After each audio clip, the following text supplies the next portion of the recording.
हजरत टीपू सुल्तान की दरगाह आज हम देखने वाले हैं। अंग्रेजों का 30 साल तक नाक में दम करके जिनकी कब्रें ये बाहर की तरफ बनी हुई हैं, जिनकी खाल पड़ी हुई है हजरत टीपू सुल्तान की है। ये जो आप सामने मस्जिद देख रहे हैं ये 250 साल पुरानी मस्जिद है। हेलो दोस्तों, अस्सलाम वालेकुम, सत श्री अकाल, नमस्कार। अभी मैं पहुंचा हूं हजरत टीपू सुल्तान की दरगाह पर, जहां पर हजरत टीपू सुल्तान, उनके वालिद हैदर अली खां और बाकी लोगों की कब्रें हैं। हजरत टीपू सुल्तान की दरगाह आज हम देखने वाले हैं। उन हजरत टीपू सुल्तान की दरगाह है ये, जिन्होंने अंग्रेज़ों का 30 साल तक नाक में दम करके रखा। इनको शेर मैसूर और शेर हिंदुस्तान कहा जाता है। हजरत टीपू सुल्तान बहुत ही महान योद्धा और बेहतरीन शख्सियत और दीन के जानकार। आपने काफ़ी हदीसें भी फ़ारसी में ट्रांसलेट की हैं। कई ज़बानों का यानी कई लैंग्वेज के लगभग 5 लैंग्वेज की जानकारी आप रखते थे।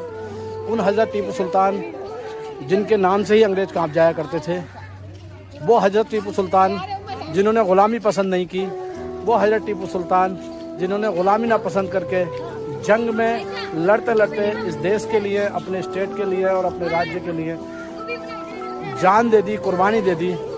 हज़रत टीपू सुल्तान का कहना था कि 100 दिन या 100 साल की ज़िंदगी जो ग़ुलामी की हो उससे बेहतर है कि एक दिन की ज़िंदगी आदमी लड़ते लड़ते वीरता के साथ जिए।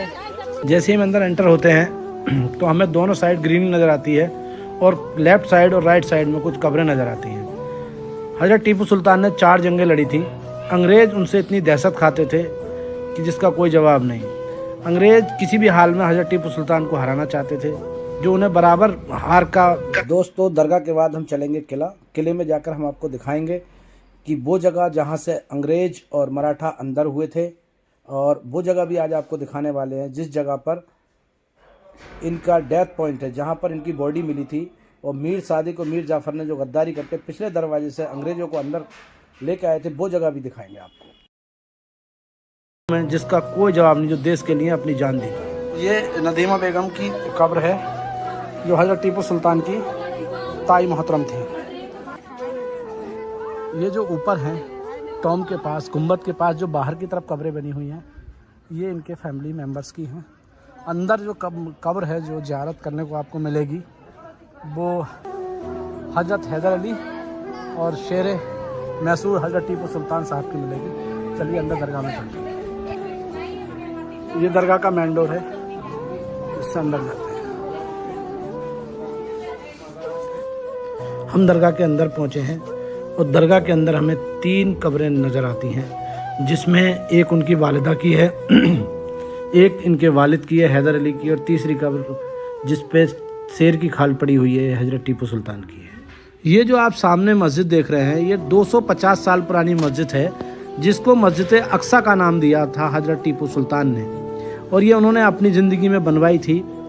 और इसके ठीक सामने उन्होंने एक गुंबद की तामीर कराई थी, वो मैं आपको अभी दिखाने वाला हूँ।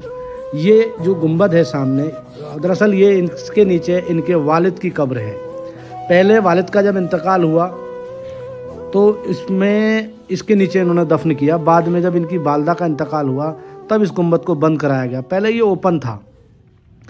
हजरत ने अपनी ज़िंदगी में कई मस्जिदों का तामीर कराई, जिसमें से एक ये भी है। आपने इसमें नमाज भी पढ़ी। शहीद होने के बाद हजरत टीपू सुल्तान को भी इसी गुंबद के नीचे दफनाया गया है। आज इसके नीचे 3 कब्रें। ये मस्जिद का ऊपर का हिस्सा है, जो छत होती है। देखिए कितनी खूबसूरत बनाई गई है मस्जिद। इस मस्जिद को बड़े शौक़ से आपने बनवाया था और आपने अपनी ज़िंदगी कुछ नमाजें इसमें अता की। 12 साल तक आप इस मस्जिद के बनने के बाद ज़िंदा रहे। उसके बाद कुछ अपने ही लोगों ने गद्दारी करके आपको शहीद करा दिया गया, जिसमें निज़ाम हैदर और मराठा भी शामिल थे, क्योंकि अंग्रेज़ों से तो आप हारने वाले थे नहीं। अंग्रेज़ों ने 30 साल तक कोशिश की, उसके बाद भी शेर मैसूर को हरा नहीं पाए थे। अल्लाह ने मुझे भी आज मौका दिया है। जोहर की नमाज़ मैंने इसी मस्जिद में अदा की है 4 रकअत। और वो मस्जिद है जहाँ बस क्या बताऊँ, दिल जो है कुछ बता नहीं सकता। तो फाइनली अब हम दरगाह से बाहर आ गए हैं और हमारा कर्नाटक का जो टूर था, यानी साउथ इंडिया का, अब इसका यहीं पर जो है एंड होता है।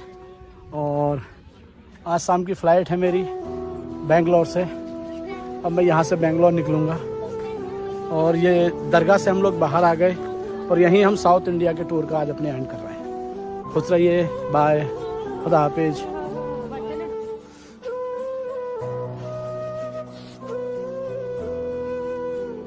मैं हूँ मैसूर से 30 किलोमीटर आगे सेरंगापट्टनम में, और ये देखने वाले हैं हम टीपू सुल्तान का किला।